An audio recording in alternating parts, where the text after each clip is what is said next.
Et William Molinier du service police-justice d'Europe 1 avec ce qui pourrait être un épilogue dans cette affaire Jubilard qui nous tient en haleine finalement depuis décembre 2020. Ouais. Avec des fouilles qui sont en cours toujours, à proximité de Cagnac-les-Mines. On est à peu près à une quinzaine de kilomètres du domicile de Cédric Jubilard et de sa femme Delphine. Des fouilles organisées ce matin après l'interrogatoire hier de Cédric Jubilard. Et là, si on remonte un peu, cela fait suite à ses aveux. Oui, des aveux qu'il avait déjà posés par écrit.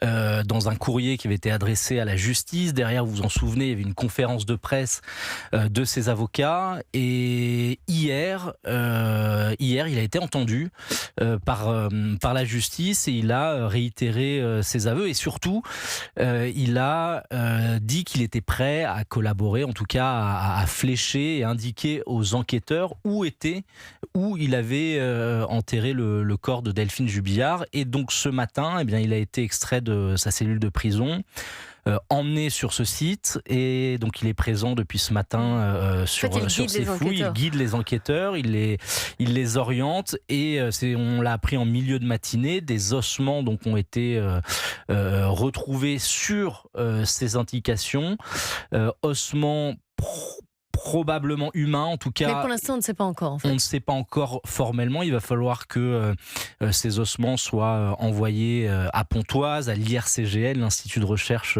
criminalistique de la Gendarmerie nationale.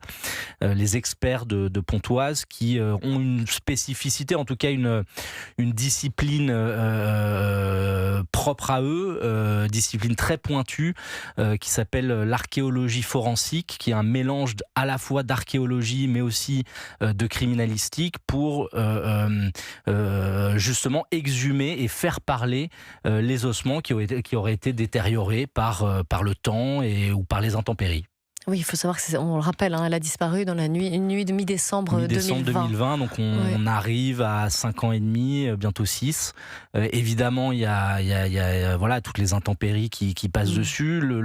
Ce qu'il faut comprendre, c'est qu'en ce moment, et c'est pour ça d'ailleurs qu'il y a un important dispositif de sécurité dans la zone, c'est que les enquêteurs là font face à une nouvelle scène de crime. Donc tout est très quadrillé, et il va falloir faire parler ces ossements, parce que vous avez sur place en plus donc les enquêteurs qui connaissent très très bien le dossier, les enquêteurs de l'ASR locale qui suivent le dossier depuis le début.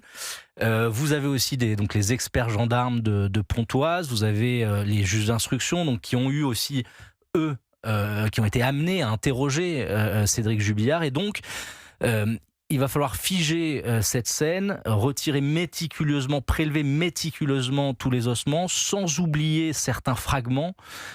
Pourquoi est-ce que c'est important ? Parce que il va falloir les confronter aux déclarations de Cédric Jubilard, qui, c'est en tout cas... on l'a bien vu avec ce retournement de stratégie de défense. Je vous rappelle qu'il a été condamné à l'automne dernier à 30 ans de prison, et depuis, il laisse entendre que ce serait une dispute qui aurait mal tourné. Et ça, évidemment, ça pourrait être qualifié juridiquement de coup mortel. Vous risquez 15 ans de prison.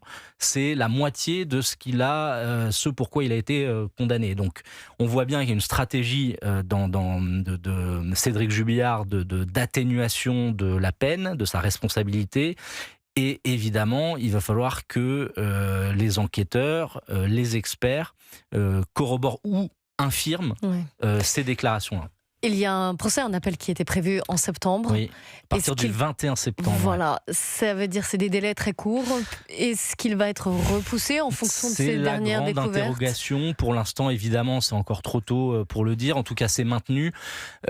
Évidemment, ce travail méticuleux de prélèvement des ossements et de révélation de ce qu'il pourrait dire, lui-même va encore être à nouveau entendu. 21 septembre, en toute logique, ça me paraît compliqué de maintenir ces dates-là, dans la mesure où ce sont des enquêtes généralement pour faire parler un corps en entier. Il faut 6 mois, 1 an, Oui, confronté aux auditions. Il y aura à nouveau des observations des avocats, de chacune des parties. Donc ça semble, même si c'est maintenu pour l'instant, ça semble quand même assez compromis pour ce calendrier-là.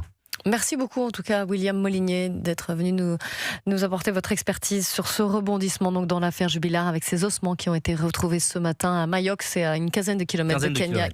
Les mines donc dans l'affaire Jubilard.